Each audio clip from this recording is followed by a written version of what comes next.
चुनाव को लेकर के एनडीए के अंदर भी जोड़ तोड़ शुरू हो चुकी है। हर घटक दल ज्यादा से ज्यादा सीटें पाना चाहता है, लेकिन बीजेपी की स्ट्रैटेजी थोड़ी अलग है, क्योंकि उसके पास जो ग्राउंड लेवल के कार्यकर्ता हैं उसकी संख्या ज्यादा है। और साथ ही एडेड एडवांटेज क्या है बीजेपी के पास कि उसके पास संघ का पूरा बैकअप है। और एक बार फिर आरएसएस बीजेपी के लिए मैदान में उतर गई है और आरएसएस का यह मानना है कि वो किसी दल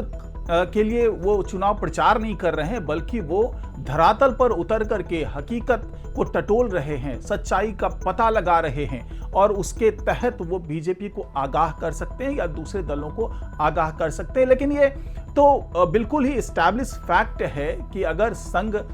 जमीनी स्तर पर उतर रहा है तो उसका सपोर्ट किसके लिए है,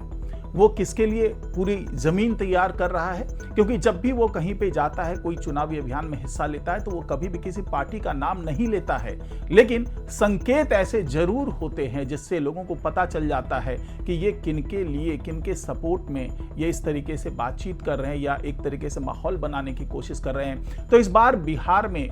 जो आरएसएस है उसने 10,000 कार्यकर्ताओं को उतार दिया है, 10,000 स्वयंसेवकों को उतार दिया है। इससे पहले बिहार में 6,000 स्वयंसेवक पहले से एक्टिव थे, वहां के जो जमीनी स्तर पर जो कार्यकर्ता वो पहले से एक्टिव थे। अब 10,000 अतिरिक्त कार्यकर्ताओं को दूसरे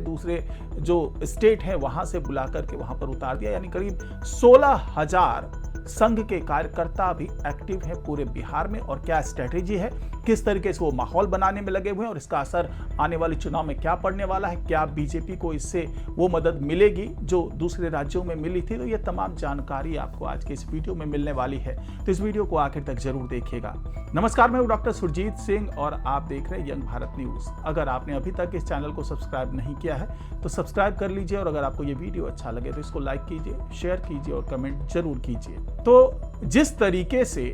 संघ ने अपनी स्ट्रैटेजी तैयार की है, अगर आप उसे सुनेंगे तो आपको भी लगेगा कि किस एस्टैब्लिश तरीके से, किस सुनियोजित तरीके से ये लोग अपना काम करते हैं। क्योंकि जनाधार बनाना अपने आप में बहुत बड़ा चैलेंज होता है।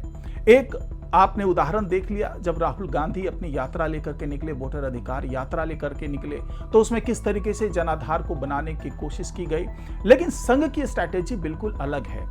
वो इस तरीके से कोई बहुत बड़ा दिखावा नहीं करता, वो किसी तरीके से लोगों को इस तरीके से जोड़ करके उसके साथ चुनाव प्रचार करने की कोशिश नहीं करता, बल्कि वो कई महीनों से जमीनी स्तर पर आकर के कोशिश करता है कि माहौल बनाया जाए और माहौल ऐसा बने कि जिसका सीधा सीधा फायदा बीजेपी को हो। तो इसी तरह का माहौल बनाने की कोशिश संघ ने बिहार में शुरू कर दी है। अब इस स्ट्रैटेजी में क्या क्या होगा उसके बारे में चलिए थोड़ा समझ लेते हैं, क्योंकि संघ ने पहले तो कैटेगराइज कर लिया है कि हम किस तरीके से कैटेगराइज करके लोगों तक पहुंचेंगे। तो पहली कैटेगरी में वो लोग हैं जो बीजेपी के बिल्कुल कोर वोटर हैं, वहां तक भी पहुंचेंगे। दूसरी कैटेगरी में वो वोटर हैं जो कंफ्यूज हैं, यानी कि कंफ्यूजन है कि इस बार वोट किसको देना चाहिए, तो ऐसे वोटर के पास वो पहुंचेंगे। और तीसरी कैटेगरी ऐसे वोटर की है जो रूठे हुए हैं, जो बीजेपी को वोट देते रहे, उनके कार्यकर्ता रहे, लेकिन किसी न किसी मुद्दे पर, चाहे वो नेताओं से नाराजगी की बात कर लें या स्थानीय जो विधायक हैं उनसे नाराजगी की बात कर लें, तो उसके कारण वो रूठे हुए हैं, तो ऐसे लोगों तक भी पहुंचेंगे। यानी कि ये 3 कैटेगरी उन्होंने तैयार कर लिया है। अब आगे की स्ट्रैटेजी ये है कि वो 3 मुद्दों पर, बिल्कुल 3 मुद्दों पर वो आगे बढ़ेंगे। वो 3 मुद्दे हैं, एक तो राष्ट्रवाद का मुद्दा है, दूसरा हिंदुत्व का मुद्दा है और तीसरा विकास का मुद्दा है।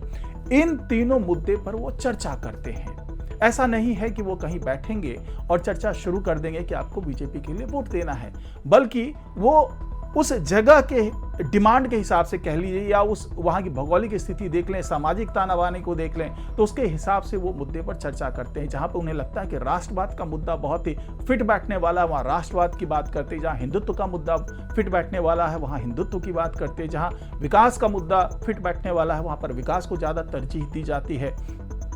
तो इस तरीके से आरएसएस ने अपनी स्ट्रैटेजी तैयार कर ली है। अब सवाल ये उठता है कि इतने इतने कार्यकर्ता किस तरीके से लोगों तक अपनी पहुंच बना रहे हैं। तो ये जो 10,000 कार्यकर्ता बाहर से बुलाए गए हैं, वो उत्तर प्रदेश से बुलाए गए हैं, वो दिल्ली से बुलाए गए हैं, वो हरियाणा से बुलाए गए हैं, वो महाराष्ट्र से बुलाए गए हैं, और इन कार्यकर्ताओं में ज्यादातर ऐसे कार्यकर्ता हैं जो दूसरे राज्यों में रह तो रहे हैं, लेकिन उनका किसी न किसी तरीके से नाता बिहार से जुड़ा हुआ है। तो ज्यादातर ऐसे ही कार्यकर्ता हैं ताकि स्थानीय स्तर पर जाकर के ये कार्यकर्ता अपनी बातों को रख पाए और उनकी बातों से लोग सहमत हो पाए। तो ये क्या करते हैं कि हर ब्लॉक स्तर पर इन्होंने अपना लक्ष्य रखा हुआ है कि कम से कम हर महीने 100 मीटिंग हम करेंगे, और हर गांव में एक एक मतलब करीब 10 कार्यकर्ताओं की टीम बना दी गई है जो एक एक घर में जाकर के दस्तक देगी और दस्तक देकर के उनसे बातचीत करने की कोशिश करेगी। और ऐसा नहीं है कि वो प्रचार की तरीके से डोर टू डोर जा रहे हैं, बल्कि वो वहां बैठते हैं, चौपालों में बैठते हैं, चाय की दुकानों पर बैठते हैं, रेस्टोरेंट में बैठते हैं, पंचायत के दौरान बैठते हैं, और लोगों के सामने बैठ करके वो अपनी बात को रखते हैं, उन्हें बताते हैं कि बिहार के लिए क्या चीजें जरूरी है, क्या मुद्दे ऐसे हैं जिन पर सपोर्ट करना चाहिए। वो सीधे सीधे ये नहीं कहते कि आपको बीजेपी को वोट देना चाहिए, बल्कि उनकी जो प्लानिंग होती है, उनकी जो स्ट्रैटेजी होती है, वो ये होती है कि आपको वोट देना चाहिए। मुद्दे आपके अपने हो सकते हैं, चाहे वो विकास का मुद्दा हो सकता है, हिंदुत्व का मुद्दा हो सकता है, राष्ट्रवाद का मुद्दा हो सकता है, या फिर आपको अपने नेता से नाराजगी हो सकती है। ये वो तमाम मुद्दे हैं जिनको लेकर के संघ जो कार्यकर्ता हैं, जो बीजेपी के रूठे हुए कार्यकर्ता हैं, या फिर आम जो लोग हैं, उनको मनाने की कोशिश करते हैं। अब यहां पर सवाल ये उठता है कि क्या आरएसएस की भूमिका यहीं तक सीमित है? तो जो आरएसएस के प्रचारक हैं, उनका साफ साफ कहना है कि हमारी भूमिका लोगों को मनाने से लेकर के जो बूथ है वहां तक पहुंचाने की है, और भूमिका यहां तक ही नहीं है, बल्कि उनकी भूमिका उन सीटों को भी देखने की है जहां पर बीजेपी को बढ़त मिल सकती है, और उनकी भूमिका ये भी है कि ऐसे नेताओं की पहचान कर ली जाए जो बीजेपी के लिए जिताऊ उम्मीदवार हो सकते हैं। तो कुल मिलाकर के उन्हें जो अभी जिम्मेदारी दी गई है, करीब 100 ऐसे उम्मीदवारों की पहचान करने के, 100 सीटों पर, मैं बता दूं आपको कि 100 सीटों पर ऐसे उम्मीदवारों की पहचान करने की कोशिश की गई है जो बीजेपी के लिए जिताऊ उम्मीदवार हो सकते हैं। लेकिन ऐसा नहीं कि केवल वो 100 उम्मीदवारों की बात कर रहे हैं, बल्कि हर सीट पर 3-3 उम्मीदवार जिनके नाम पर सहमति बन सकती है, जिनके नाम पर वोट पड़ सकते हैं, क्योंकि वो गांव-गांव पहुंच रहे हैं, गांव-गांव में पहुंच करके लोगों से बात कर रहे हैं, तमाम मुद्दों के अलावा नेताओं के बारे में बातचीत कर रहे हैं। अगर उनका कोई स्थानीय विधायक जिससे नाराज चल रहे हैं वहां के लोग, तो उसके बारे में भी वो उनका जो फीडबैक है वो ले रहे हैं। तो ये वो तमाम चीजें हैं जो जमीनी स्तर पर संघ के कार्यकर्ता कर रहे हैं, और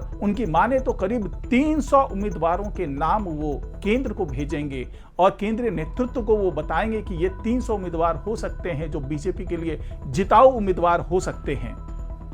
और चूंकि जो एनडीए के बीच में आपस में समन्वय की बात चल रही है और वहां पर जो सहमति बनती दिख रही है, उसमें ये बात तय है कि लगभग 105 सीट पर बीजेपी इस बार चुनाव लड़ेगी, और इतनी ही सीटों पे करीब आरजेडी के भी चुनाव लड़ने की बात है। लेकिन वो सीट कौन से होंगे, इसका निर्धारण भी ये जो जमीनी स्तर पर संघ कार्यकर्ता घूम रहे हैं वो करेंगे।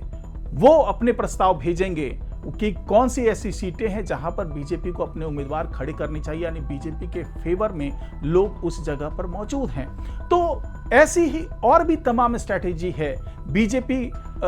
इस स्ट्रैटेजी पर विश्वास भी करती है, क्योंकि इससे पहले हरियाणा की बात कर लें, चाहे दिल्ली की बात कर लें, चाहे महाराष्ट्र की बात कर लें, तो वहां पर भी इसी स्ट्रैटेजी के तहत आरएसएस के कार्यकर्ता जमीन पर उतरे थे और उन्होंने बीजेपी के फेवर में वो तमाम जो माहौल है वो तैयार किया था। और ये इनका जो काम होता है वो ये होता है कि वोटर्स को जाकर के ये बताएं कि आने वाले दिनों में जो चुनाव होना है, तो उसमें अगर विपक्ष यानी कि कह लें जो महागठबंधन के लोग हैं, जो महागठबंधन के घटक दल हैं, अगर वो सरकार बना लेती है तो किस तरीके के नतीजे देखने को मिल सकते हैं अगले 5 साल में। और अगर उसकी जगह पर कोई दूसरी सरकार बनती है, दूसरी वो खुल के नाम नहीं लेते हैं कि बीजेपी की सरकार बन जाए, एनडीए की सरकार बन जाए, तो वो प्रोज एंड कॉन्स की बात करते हैं कि अगर ये सरकार बनाती है तो क्या हो सकता है, ये सरकार बनाती है तो क्या हो सकता है। और कुल मिलाकर के ये घर घर पहुंचते हैं, और ये जो टीम बनती है, इनकी 3-3 लोगों की टीम बनती है और 3-3 लोगों की टीम में ये खास ख्याल रखा जाता है कि उसमें एक पुरुष हो, एक युवा हो, एक महिला हो, ताकि हर वर्ग के लोगों से बातचीत की जा सके। और अगर साथ में महिला हो तो किसी भी घर में घुस करके बैठ करके बात करने के लिए